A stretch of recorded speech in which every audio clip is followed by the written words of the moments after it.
Hi, this is Professor Jeffreys, and one of the previous videos we talked about neurotransmitters. So this video I'm going to give you some examples of neurotransmitters. And neurotransmitters we're talking about is GABA, and then your family monoamine, acetylcholine, and your neuropeptides. GABA, GABA is an acronym, and it's primarily an inhibitory neurotransmitter. Okay, particularly in fight-flight mode. And also helps you basically regulate things, kind of like a traffic cop, regulates your emotion. Okay, slow down now. Let's say the curtains are on fire, the kitchen's a mess, someone's screaming, somebody's bill collector's on the phone, maybe the teapot's on, kids are fighting in the other room. So what GABA does is allows you to calm down. Okay, slow down now, put the fire out, take the teapot off, deal with the kids. In other words, it allows you to maintain your sanity, fight-flight mode.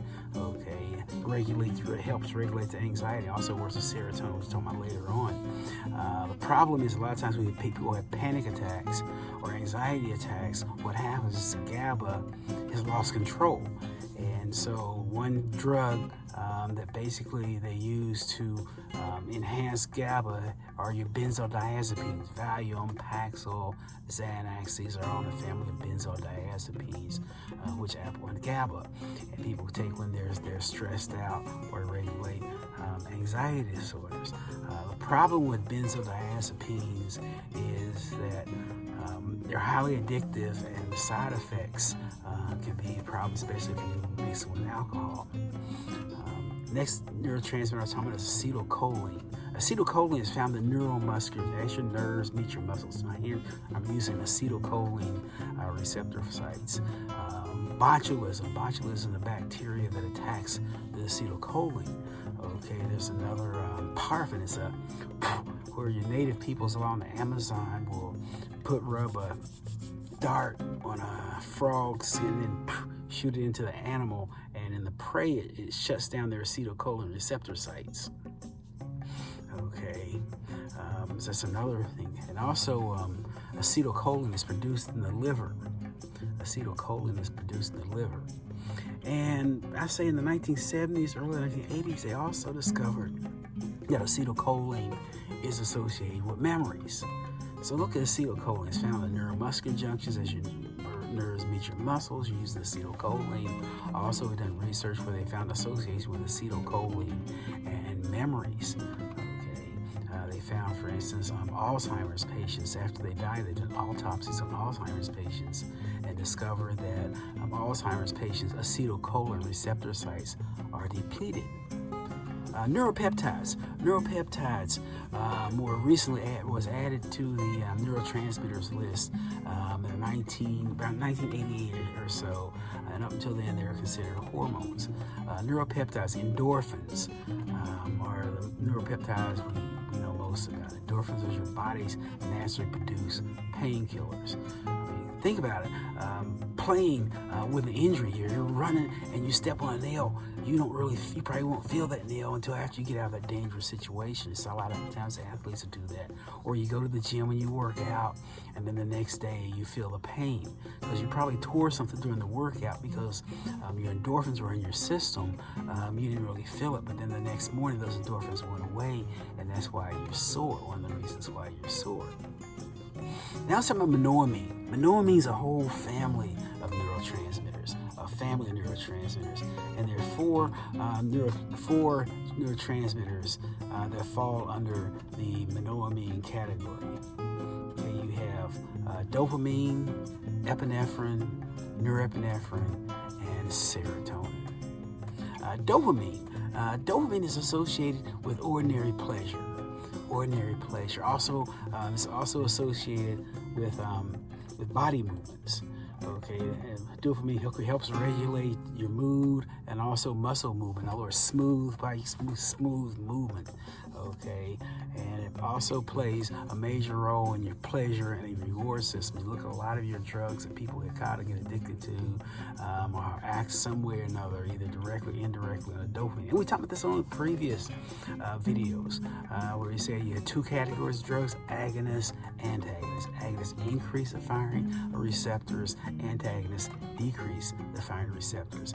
And dopamine is dopamine is also associated with two disorders. Schizophrenia is associated with an excessive amount of dopamine. That's why a lot of your drugs, they give schizophrenics are basically called dopamine blockers, Haldol, Thorazine, and some of your others say but lower the dopamine level, which in theory allows a person to function more efficiently. And then you have Parkinson's. Parkinson's is associated with a shortage of dopamine. One thing, Parkinson's patients oftentimes get the shakes, and have muscle control issues. And so a shortage of dopamine is associated with Parkinson's. Too much dopamine is associated with schizophrenia. And dopamine, like I said, regulates moods and muscle memory, smooth muscles. And it also looks like cocaine. They actually discovered dopamine during the time period where amphetamines were the drug of choice for housewives. And after a period of time, these people were coming in the emergency room with full-blown paranoid schizophrenic symptoms, inability to concentrate, disorganized thought, delusions, hallucinations, in and out of reality. And they put them on the psych ward, and a few days later, they're normal. And come to find out that the amphetamines cause the dopamine receptors to fire to the point to where they took on these schizophrenic symptoms. Also, so think about that. Dopamine is associated with ordinary pleasure. Shortest dopamine is associated with Parkinson's. Too much dopamine is associated with schizophrenia. Cocaine looks just like dopamine, and amphetamines increase the firing of the dopamine receptors. Next neurotransmitter I want to talk about is serotonin. Serotonin also works to regulate mood, body temperature, and appetite, and also works with GABA to enable a person to be able to think on their feet.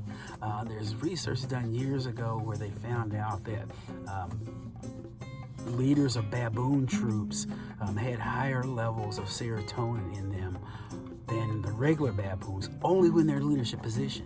When you take that baboon out of the leadership position, their serotonin level goes down.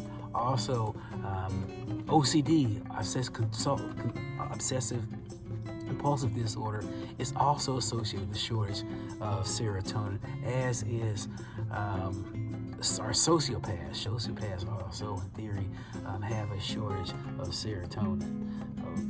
So think about that. Also, impulsivity. Impulsive behavior prevents one from having to certain extent that impulsive behavior. Next, we'll talk about epinephrine. Epinephrine, when I was in college, they called it adrenaline. And epinephrine and norepinephrine, we're talking about next, are classified as neurotransmitters and hormones. Epinephrine, basically, when during a fight-flight mode, the brain perceives danger. The amygdala triggers the hypothalamus activate the autonomic nervous system, and that's the first thing to do is adrenal glands to start. The adrenal hypothalamus stimulates the adrenal glands, which starts pumping epinephrine in the bloodstream. When epinephrine goes in the bloodstream, now you're ready for that fight-flight. So epinephrine accelerates heartbeat, get those lungs ready, the muscles, blood vessels, everything for that fight-flight situation. Think what's associated with that. And also, and then you're talking about norepinephrine. Norepinephrine is basically to mobilize the brain and body for that fight-flight situation, or it helps make one more alert during that fight-flight situation. So norepinephrine affects alertness, arousal. Also, you start noticing potential weapons or things you didn't notice. For instance, let's suppose a dog is attacking you, and you start noticing potential bricks and things you didn't notice on that route. That's norepinephrine. A lot of time, people who are in dangerous situations, like a near car accident or a gun battle, they report everything's in slow motion. That's because your brain's thinking really fast, and that's also has to do with your norepinephrine. Next we'll talk about serotonin.